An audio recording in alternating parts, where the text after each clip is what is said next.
ओम शांति। 25 नवंबर 2024 के ईश्वरीय महावाक्य हैं। आज के साकार मधुर मुरली का सार है। मीठे मीठे प्यारे प्यारे श्री बाबा ने कहा, मीठे बच्चे, शांति का गुण सबसे बड़ा गुण है, इसलिए शांति से बोलो, अशांति फैलाना बंद करो। प्रश्न, संगम युग पर बाप से बच्चों को कौन सा वर्षा मिलता है? गुणवान बच्चों की निशानियां क्या होंगी? उत्तर, पहला वर्षा मिलता है ज्ञान का, दूसरा शांति का, तीसरा गुणों का। गुणवान बच्चे सदा खुशी में रहेंगे, किसी का अवगुण नहीं देखेंगे, किसकी कॉम्प्लेन नहीं करेंगे, जिसमें अवगुण है उनका संग भी नहीं करेंगे। कोई ने कुछ कहा तो सुना अनसुना कर अपनी मस्ती में रहेंगे। ओम शांति। रूहानी बाप बैठ रूहानी बच्चों को समझाते हैं, एक तो तुमको बाप से ज्ञान का वर्षा मिल रहा है, बाप से भी गुण उठाना है और फिर इन चित्रों से, लक्ष्मी नारायण से भी गुण उठाना है। बाप को कहा जाता है शांति का सागर, तो शांति भी धारण करनी चाहिए। शांति के लिए ही बाप समझाते हैं, एक दो से शांति से बोलो, यह गुण उठाया जाता है। ज्ञान का गुण उठा ही रहे हो, यह नॉलेज पढ़नी है। यह नॉलेज सिर्फ यह विचित्र बाप ही पढ़ाते हैं, विचित्र आत्माएं बच्चे पढ़ते हैं। यह है यहाँ की नई खूबी, जिसको और कोई जानते नहीं है। श्री कृष्ण जैसे दैवी गुण भी धारण करने हैं। बाबा कहते हैं, बाप ने समझाया है, मैं शांति का सागर हूँ, तो शांति यहाँ स्थापन करनी है, अशांति खत्म होनी है। अपने चलन को देखना चाहिए, कहाँ तक हम शांत में रहते हैं। बहुत पुरुष लोग हैं जो बहुत अशांति फैलाते हैं, और बहुत पुरुष लोग होते हैं, बाबा कहते हैं, जो शांति पसंद करते हैं, समझते हैं कि शांत रहना अच्छा है। शांति का गुण भी बहुत भारी है, परंतु शांति कैसे स्थापन होगी? शांति का अर्थ क्या है, वो यह भारतवासी बच्चे नहीं जानते। बाप भारतवासियों के लिए ही कहेंगे, बाप आते भी भारत में ही है। अभी तुम समझते हो, बरोबर, अंदर में भी शांति जरूर होनी चाहिए। ऐसे नहीं कोई अशांत करे तो खुद को भी अशांत करना है, नहीं। अशांत होना यह भी अवगुण है, अवगुण को निकालना है, हर एक से गुण ग्रहण करना है। अवगुण तरफ देखना भी नहीं चाहिए। भला बात सुनते करते हो तो भी खुद शांत रहना चाहिए, क्योंकि बाप और दादा दोनों शांत रहते हैं, कभी बिगड़ते नहीं हैं, रड़ी नहीं मारते। यह ब्रह्मा भी सीखा है ना, जितना शांत में रहो उतना अच्छा है। ऐसे नहीं है कि अब मुख से तो शांति हो गई, कर्म से तो शांति है, लेकिन अंतर मन में बहुत अशांति है ना। अंतर मन में भी श्रेष्ठ संकल्प, शांति में टिकना, परमात्मा की याद में रहना।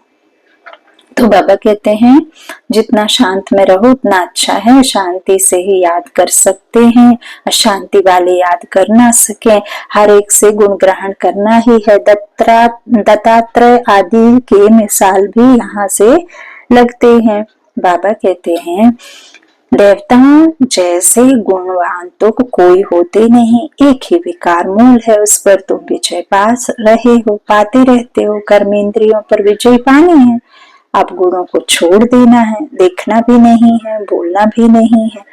जिनमें गुण है उनके पास ही जाना चाहिए। कहते हैं ना, संगत अच्छों की करो। हम बच्चों को क्या सिखला करके भेजते हैं, टीचर को क्या कह करके आते हैं कि मेरे बच्चों पर ध्यान देना, कोई गलत संगत में तो नहीं है ना। तो इस तरह बाबा कहते, बैठना भी उन्हीं के पास है जो गुणवान हो, और जिनमें गुण है उनके पास ही जाना चाहिए। रहना भी बहुत मीठा शांत है, थोड़ा ही बोलने से तुम सब कार्य कर सकते हो। सबसे गुण ग्रहण कर गुणवान बनना है। समझो, सयाने जो होते हैं वह शांत रहना पसंद करते हैं। बाबा कहते हैं, उनको अशांति तो बिल्कुल पसंद होती नहीं। कई भक्त लोग ज्ञानियों से भी सयाने निर्माण चित्त होते हैं, भक्त लोग, है ना। बाबा तो अनुभवी है ना, यह जिस लौकिक बाप का बच्चा था वह टीचर था। ब्रह्मा बाबा के लौकिक पिताजी टीचर थे। बहुत निर्माण शांत रहता था, कभी क्रोध में नहीं आता था। जैसे साधु लोग होते हैं तो उन्हों की महिमा की जाती है, भगवान से मिलने के लिए पुरुषार्थ करते रहते हैं ना, काशी में हरिद्वार में जाकर रहते हैं।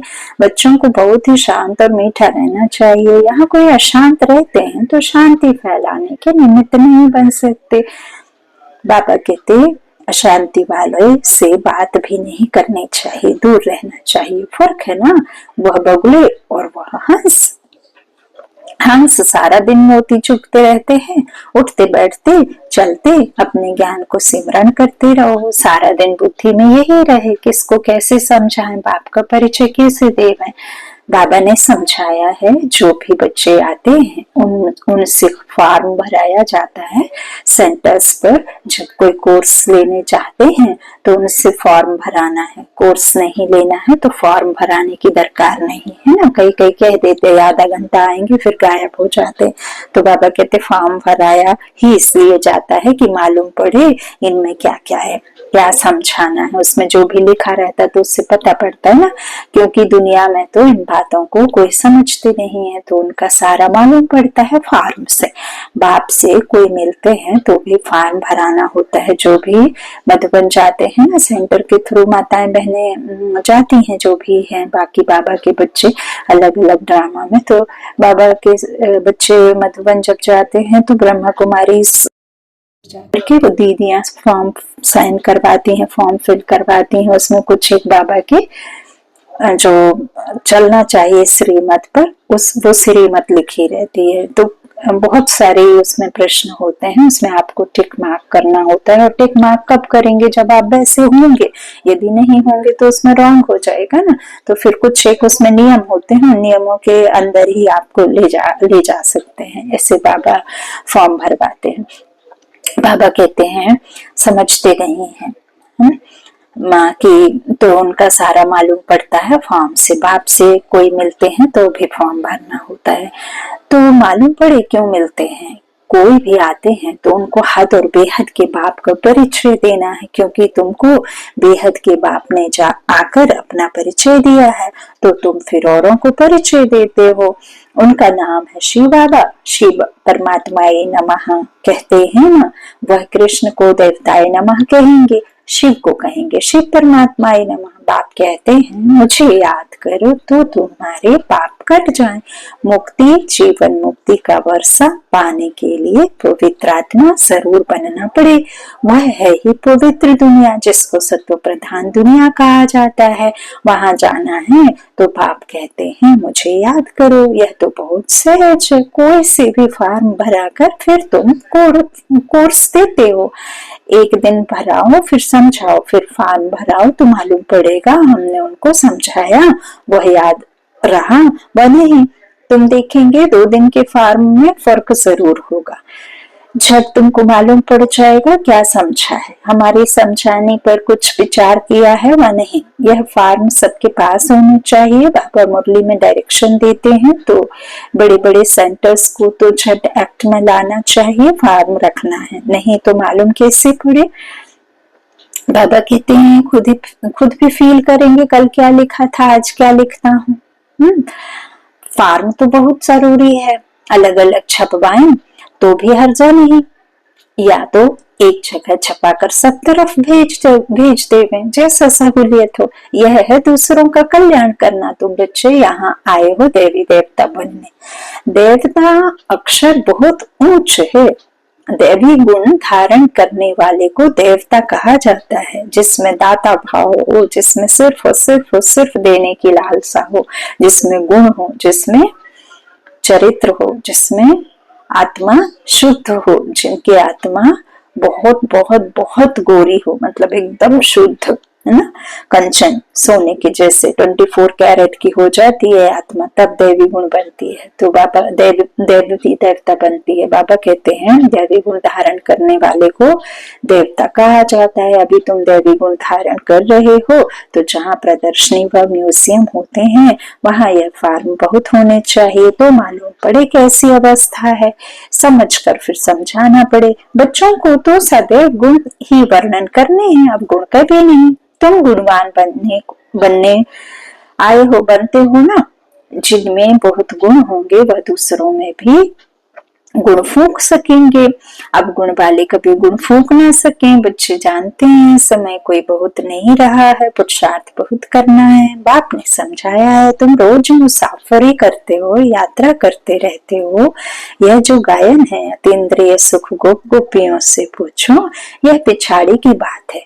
अभी तो नंबरवार है, कोई तो अंदर में खुशी के गीत गाते रहते हैं। ओहो, परम पिता परमात्मा हमको मिला है, उनसे हम बरसा लेते हैं। उनके पास कोई कंप्लेन हो ना सके, कोई ने कुछ कहा तो भी सुना अनसुना कर अपनी मस्ती में मस्त रहना चाहिए। कोई भी बीमारी व दुख आदि है तो तुम सिर्फ याद में रहो।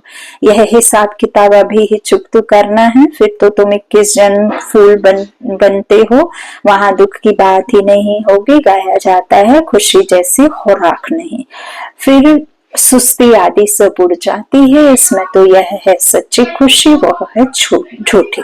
धन मिला, जेवर मिला तो खुश होंगे, यह है बेहद की बात। तुमको तो अथाह खुशी में रहना चाहिए। जानते हो हम 21 जन्मों के लिए सदा सुखी रहेंगे, इसी स्मृति में रहो। हम क्या बनते हैं, बाबा कहने से ही दुख दूर हो जाने चाहिए। यह तो 21 जन्मों की खुशी है। अब बाकी थोड़े दिन है, हम जाते हैं अपने सुख धाम। फिर और कुछ भी याद ना रहे। यह बाबा अपना अनुभव सुनाते हैं। कितने समाचार आते हैं, खिटखिट चलती है। ब्रह्मा बाबा के बहुत अनुभव है। बाबा को कोई बात का दुख थोड़े ही होता है। सुना, अच्छा यह भाभी ना, बाबा तो यही कहेंगे ना, बना बनाया है तो चल रहा है, जो भी हो रहा है जो भी होगा वो सब हुआ था। तो बाबा कहते हैं अच्छा यह भाभी, यह तो कुछ भी नहीं है। हम तो कारून के खजाने वाले बनते हैं। अपने से बात करने से ही खुशी होती है, बड़ा शांत में रहते हैं। उनका चेहरा भी बहुत खुशनुमा रहेगा। स्कॉलरशिप आदि मिलती है तो चेहरा कितना हर्षित रहता है। अब ब्रह्मा बाबा को तो देखो दुनिया की राजाई की स्कॉलरशिप मिली ना, लक्ष्मी नारायण बनने की। तो देखो इनको कितना चेहरा खुशनुमा रहता है। स्कॉलरशिप आदि मिलती है तो चेहरा हर्षित रहता है। तुम भी पुरुषार्थ कर रहे हो इन लक्ष्मी नारायण जैसा हर्षित मुख होने के लिए। इनमें ज्ञान तो नहीं है, तुमको तो ज्ञान भी है, तो खुशी रहनी चाहिए, हर्षित बना भी होना चाहिए। इन देवताओं से तुम बहुत ऊंच हो। ज्ञान सागर बाप हमको कितना ऊंच ज्ञान देते हैं। अविनाशी ज्ञान रत्नों की लॉटरी मिल रही है, तो कितना खुश रहना चाहिए। यह तुम्हारा जन्म हीरे जैसा गाया जाता है। संगम युग का जन्म हीरे जैसा युग है। बाबा कहते हैं इन देवताओं को तुम्हारा जो जन्म है इतना ऊंच है, ब्राह्मण जन्म। तो बाबा कहते हैं नॉलेजफुल बाप को ही कहा जाता है ना। हीरे जैसा जन्म गाया जाता तो नॉलेजफुल बाप को ही कहा जाता है, इन देवताओं को नहीं कहा जाता। तुम ब्राह्मण ही नॉलेजफुल हो तो तुमको नॉलेज की खुशी रहती है। एक तो बाप मिलने की खुशी होती है, सिवाय तुम्हारे किसको खुशी हो ना सके। संसार इतना बड़ा है, लेकिन देखो तुम बच्चों को वो संसार का रचता मिलता है। तो भक्ति मार्ग में हटे सुख नहीं रहता है। भक्ति मार्ग का है आर्टिफिशियल अल्पकाल का सुख। उनका तो नाम ही है स्वर्ग सुख धाम, हेवन। वहां अपार सुख, यहाँ अपार दुख। अभी बच्चों को मालूम पड़ता है रावण राज्य में हम कितना अच्छी बने हैं। आहिस्ते आहिस्ते नीचे उतरते आए हैं। यह है ही विष सागर। अब बाप इस विष के सागर से निकाल तुमको क्षीर सागर में ले जाते हैं। बच्चों को यहाँ मीठा बहुत लगता है, फिर भूल जाने से क्या अवस्था हो जाती है। बाप कितना खुशी का पारा चढ़ाते हैं। इस ज्ञान अमृत का ही गायन है। ज्ञान अमृत का गिलास पीते रहना है।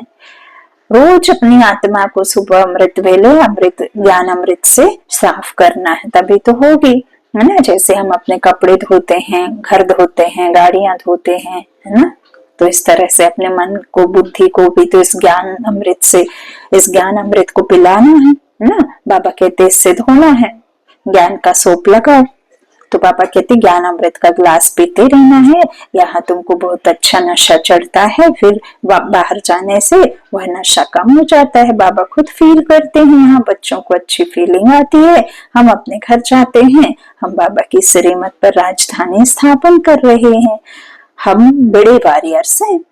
यह सब बुद्धि में नॉलेज है जिससे तुम इतना पद पाते हो। पढ़ाते देखो कौन है, बेहद का बाप एकदम बदला देते हैं। तो बच्चों को दिल में कितनी नाखुशी होनी चाहिए, यह भी दिल में आना चाहिए कि औरों को भी खुशी देवे। रावण का है श्राप और बाप का मिलता है वर्षा। रावण के श्राप से तुम कितने दुखी है, शांत बने हो। बहुत गोप भी हैं जिनकी दिल होती है सर्विस करें, परंतु कलश माताओं को मिलता है शक्ति दल, है ना। वंदे मातरम गाया जाता है, साथ में वंदे पितरम तो है ही, परंतु नाम माताओं का है। पहले लक्ष्मी, फिर नारायण, पहले सीता, फिर पीछे राम, पहले राधे, फिर कृष्ण। तो बाबा कहते हैं यहाँ पहले मेल का नाम, फिर स्त्री का नाम लिखते हैं, है ना। बाबा कहते देखो रावण राज्य में स्त्रियों को कितना कुछ कहा, नरक का द्वार कहा, जबकि परमात्मा कहते हैं स्वर्ग का द्वार है। माताओं पर कलश रखा तो बाप ने उठाया है, मनुष्यों ने गिराया है। तो बाबा कहते हैं यहाँ पहले मेल का लिखते, फिर स्त्री का नाम लिखते हैं। तो यह भी खेल है ना। बाप समझाते हैं तो सब कुछ है। भक्ति मार्ग का राज भी समझाते हैं, भक्ति में क्या क्या होता है। जब तक ज्ञान नहीं है तो पता थोड़ी ही पड़ता है। अभी तुम सबका कैरेक्टर सुधरता है, तुम्हारा दैवी कैरेक्टर बन रहा है। 5 विकारों से आसुरी कैरेक्टर हो जाता है। कितनी चेंज होती है। आत्मा में जब अवगुण आते हैं तो हमारे अवगुण क्या होते हैं, कैरेक्टर बिगाड़ देते हैं और फिर हमारे दुख का कारण वही बनते हैं। वापस परमात्मा आते हैं, आत्मा के 7 गुण हमें बताते हैं। उन सद्गुणों को जब हम अंदर में धारण करते हैं तो हमारे कैरेक्टर सुधरते हैं, कर्म सुधरते हैं, है ना। चाल चलन सब बदल जाता है। तो कितनी चेंज होती है। तो चेंज में आना चाहिए ना। शरीर छूट जाए फिर थोड़े ही चेंज हो सकेगी। आत्मा में तो शरीर के साथ में ही संस्कार बदले जा सकते हैं। तो बाबा कहते बाप में ताकत है, कितने में चेंज लाते हैं। कई बच्चे अपने अनुभव सुनाते हैं, हम बहुत कामी शराबी थे, हमारे में बड़ी चेंज हुई है। अभी हम बहुत प्रेम से रहते हैं, प्रेम के आंसू भी आ जाते हैं। बाप समझाते तो बहुत है, परंतु ये सब बातें भूल जाते हैं। नहीं तो खुशी का पारा चढ़ा रहे, हम बहुतों का कल्याण करें। मनुष्य बहुत दुखी हैं, उनको रास्ता बता दें। समझाने के लिए भी कितनी मेहनत करनी पड़ती है, गाली भी खानी पड़ती है, पहले से ही आवाज है। यह सबको भाई बहन बना देते हैं, ऐसे कहते हैं ना। इसलिए बहुत सारे नहीं आते हैं सेंटर पर, नहीं अध्यात्म से जुड़ते हैं, नहीं परमात्मा के महावाक्यों को सुनते हैं। तो बाबा कहते हैं ये बहुत पहले से चला आ रहा है। अरे भाई बहन का संबंध तो अच्छा है ना। तुम आत्मा है तो भाई भाई हो, परंतु फिर भी जन्म जन्मांतर की दृष्टि जो पक्की हुई है वह टूटती नहीं है। बाबा पास तो बहुत समाचार आते हैं, बाप समझाते हैं इस छिछी दुनिया से तुम बच्चों के दिल हट जाना चाहिए, बुलबुल बनना चाहिए। कितने ज्ञान सुनकर भी भूल जाते हैं, सारा ज्ञान उड़ जाता है। काम महाशत्रु है ना। बाबा तो बहुत अनुभवी है। इस विकार के पिछाड़ी राजाओं ने अपनी राजाई गंवाई है। काम बहुत खराब है, सब कहते भी हैं बाबा यह बहुत कड़ा दुश्मन है। बाप कहते हैं काम को जीतने से तुम विश्व का मालिक बनेंगे, परंतु काम विकार ऐसा कड़ा है जो प्रतिज्ञा करके फिर गिर पड़ते हैं। बहुत मुश्किल से कोई सुधरते हैं। इस समय सारी दुनिया का कैरेक्टर बिगड़ा हुआ है, सब विकारी हैं बहुत। दुनिया बाबा कहते हैं दुनिया में देखो इतने अवगुण हैं, आत्मा के सारे गुण खत्म हो गए। तो पावन दुनिया कब थी, कैसे बनी, इन्होंने राज्य भाग कैसे पाया, लक्ष्मी नारायण कैसे बने, कभी कोई बता ना सके। आगे समय आएगा तुम लोग विलायत आदि में भी जाएंगे, वह भी सुनेंगे पैराडाइज कैसे स्थापन होता है। तुम्हारी बुद्धि में ये सब बातें अच्छी रहती हैं। तो अब तुम्हें यही लात और तात रहनी चाहिए और सब बातें भूल जानी चाहिए। अच्छा, मीठे मीठे सिक्के लेते बच्चों प्रति माता पिता बाप दादा का याद प्यार और गुड मॉर्निंग। रूहानी बाप की रूहानी बच्चों को नमस्ते। हम रूहानी बच्चों की रूहानी माता पिता बाप दादा को याद प्यार और गुड मॉर्निंग। शुक्रिया बाबा। धारणा के लिए मुख्य सार पहला बाबा ने कहा, उठते बैठते चलते ज्ञान का सिमरन कर मोती चुभने वाला हंस बनना है। सबसे गुण ग्रहण करने हैं, एक दूसरे में गुण ही फूंकने हैं। चोरी गुणों की करना, चरित्रों की करना, लेकिन अब गुणों की नहीं करना, है ना। बाबा कहते हैं दूसरा, अपना चेहरा सदा खुशनुमा रखने के लिए अपने आप से बातें करनी है। ओहो, हम तो कारों के खजाने के मालिक हैं, मालिक बनते हैं। ज्ञान सागर बाप द्वारा हमें ज्ञान रत्नों की लॉटरी मिल रही है। भगवान मिला है, भगवान पढ़ाते हैं। वो उच्च से उच्च सर्वोच्च स्थान पर बैठने वाला हम बच्चों का पिता है। वो इस संसार का मालिक है। वो भगवान हमें पढ़ाते हैं, जिससे दुनिया अभी भी ढूंढ रही है, भटक रही है। तो ऐसे खुशी में रहना चाहिए। वरदान, अपने टाइटल की स्मृति के साथ समर्थ स्थिति बनाने वाले स्वमानधारी भव। अपने टाइटल की स्मृति के साथ समर्थ स्थिति बनाने वाले स्वमान धारी भव। संगम युग पर स्वयं बाप अपने बच्चों को श्रेष्ठ टाइटल देते हैं, तो उसी रूहानी नशे में रहो। जैसा टाइटल याद आए वैसी समर्थ स्थिति बनती जाए। जैसे आपका टाइटल है स्वदर्शन चक्रधारी, तो यह स्मृति आते ही प्रदर्शन समाप्त हो जाए। अपने खुद के आत्मा का दर्शन करते रहो, है ना, घुमाते रहो दिन में 5 बार 4 बार मन ही मन, तो प्रदर्शन समाप्त हो जाए। स्वदर्शन के आगे माया का गला कट जाए। महावीर हूँ यह टाइटल याद आए तो स्थिति अचल अडोल बन जाए। महावीर कौन है? जिस पर अवगुणों की छाया ना हो। तो बाबा कहते हैं फिर स्थिति अचल अडोल बन जाए। तो टाइटल की स्मृति के साथ समर्थ स्थिति बनाओ, तब कहेंगे श्रेष्ठ स्वमानधारी। जो टाइटल बाबा ने दिया है उसकी स्मृति में रहो और उसके साथ समर्थ स्थिति बनाओ, तब कहेंगे श्रेष्ठ स्वमानधारी। बाबा ने आज का स्लोगन दिया, भटकती हुई आत्माओं की चाहना पूर्ण करने के लिए परखने की शक्ति को बढ़ाओ। भटकती हुई आत्माओं की चाहना पूर्ण करने के लिए परखने की शक्ति को बढ़ाओ, क्योंकि आत्माएं बहुत अशांत है, परेशान है, दुखी है, ढूंढ रही हैं, शांति की मांग कर रही हैं, प्रेम नहीं है, प्रेम चाहती हैं, तो है ना, भटकी हुई है, काम वासनाओं में उलझी हुई है। तो ये सब भगाने के लिए हमें वैसा बन करके उनको सकाश देना होगा, है ना। ओम शांति।